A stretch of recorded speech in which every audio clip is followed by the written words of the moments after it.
দাবি আমাদের যেন আমরা আমাদের ওই পূর্ণবল করে আমাদের ওই যে আমাদের সাথের যে টিআরসি গুলো বের হয়েছে ওদের সাথে আমরা একসাথে কর্মস্থলে যুক্ত হব। আমাদের এই দাবিতে আমরা পূর্ণবলের দাবি জানাই। আমাদের সকল 63 জন টিআরসি আছে, সকলের যেন একই সাথে আমরা চাকরিতে জয়েন করতে পারি সকল টিআরসি।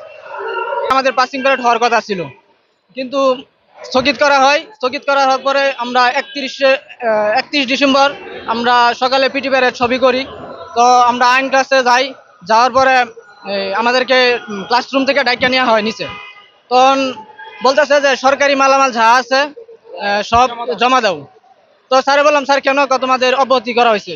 স্যার কি কারণে অব্যাহতি হচ্ছে? স্যারে বলে যে জানি না। তখন আমাদের ফ্যামিলি থেকে আর কি বলা হয় যে আসার জন্য। তো 5টা বাজে আমরা বের হয়ে যাই, তখন একটা ফর্ম দেওয়া হয় আমাদেরকে। এর মধ্যে দেওয়া হয় যে শৃঙ্খলা ভঙ্গ করার কারণে অব্যাহতি। আমরা কোনো শৃঙ্খলা ভঙ্গ করি নাই। আমরা 6 মাস খুব কষ্ট করে ট্রেনিং করেছি। আমাদের একটাই দাবি, আমরা পূর্ণবল আমাদের যে টিআরসি বেসমেন্ট আছে তাদের সাথে আমরা নিজ ইউনিটে যোগদান করতে চাই। না, এদের পিছনে কোনো রাজনীতি না, আমরা কোনো রাজনীতির সাথে জড়িত না। এটা আমরাও জানি না, খালি আমরা একটা দেওয়া হয়েছে, আমরা নিয়ম শৃঙ্খলা ভঙ্গ করছি। আমরা কোনো নিয়ম শৃঙ্খলা ভঙ্গ করি নাই। না না, আমরা আমাদের নিজ যোগ্যতায় হয়েছে। আমাদের পুলিশ শারীরিক পরীক্ষা, তারপরে হলো পরীক্ষা দিয়ে আমরা মেধা উত্তমে আমরা চাকরিতে জয়েন দিয়েছি। আমরা আমরা আমাদের চাকরিতে পুনর্বহালের জন্য আমরা দাবি নিয়ে দাঁড়াচ্ছি। আমাদের উপর যে অভিযোগ আনা হয়েছে তা সম্পূর্ণ মিথ্যা।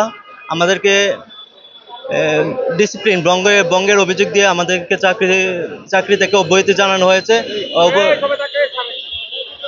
কিন্তু আমরা ট্রেনিং সেন্টারে কোনো ডিসিপ্লিন ভঙ্গের এমন কোনো কাজ করি নাই। আমরা জানুয়ারি 24 ব্যাচ 57 বাংলাদেশ পুলিশের 57তম টিআরসি ব্যাচ। আমরা নিজেদের যোগ্যতা অনুযায়ী চাকরিতে ট্রেনিংয়ে যোগদান করি। আমাদের ট্রেনিং 6 মাসের 180 দিন মেয়াদি। গত 19 ডিসেম্বর 2024 আমাদের পাসিং প্যারেড হওয়ার কথা ছিল, তো অনিবার্য কারণবশত হেডকোয়ার্টার থেকে নোটিশ আসার পরে আমাদের পাসিং প্যারেড স্থগিত করা হয়। তারপর পিটি প্যারেড আগের মতোই হতে থাকে। তারপর 2 জানুয়ারি আমি 1 জানুয়ারি বাড়িতে রাত্রে স্টাডি ক্লাস শেষে বাড়িতে বাবার কাছে কল দিলাম। বাবা বলছে ট্রেনিং সেন্টার থেকে কল আসছে। আমার বাবা যাতে ট্রেনিং সেন্টারে দ্রুত আগামীকাল 10টার দিকে ট্রেনিং সেন্টারে উপস্থিত থাকে। তারপর পরের দিন 2 জানুয়ারি আমাদেরকে সবাইকে ডাকে। আমরা নোয়াখালী ট্রেনিং সেন্টারে 18 জন ছিলাম।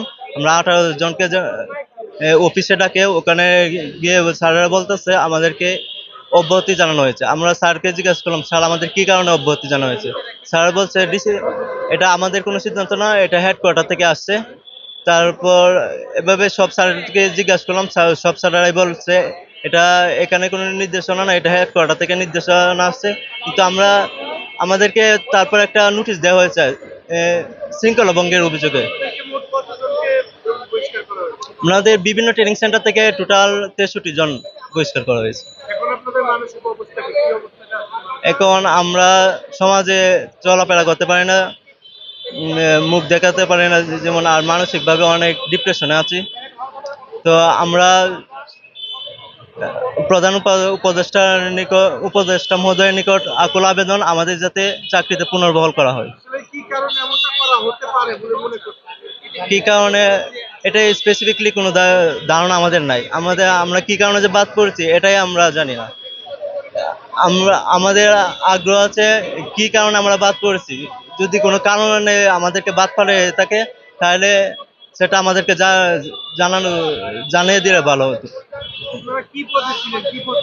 আমরা কনস্টেবল টিআরসি পদে আছিলাম। জি 63 জন কনস্টেবল টিআরসি ট্রেনিং রত অবস্থায় বাদ পড়ানো হয়েছে। ট্রেনিং আমাদের শেষ 6 মাসে 180 দিনের জায়গায় আমরা 193 দিন ট্রেনিং করেছি। এখান থেকে আমাদেরকে 193তম দিনে আমাদেরকে জানিয়ে দেওয়া হয়েছে আমরা শৃঙ্খলা ভঙ্গের অভিযোগের কারণে আমাদেরকে বাদ ফেলানো হয়েছে। না, আমাদেরকে ভাতা দিয়ে হয়েছে। প্রতি মাসেটা মাসে দেওয়া হয়? প্রতি মাসেরটা দেওয়া হয়, আমরা 5 মাসের পাইছি সেটা টাকা। ভাই। শেষ মাসেরটা পাই নাই আমরা। জি জি।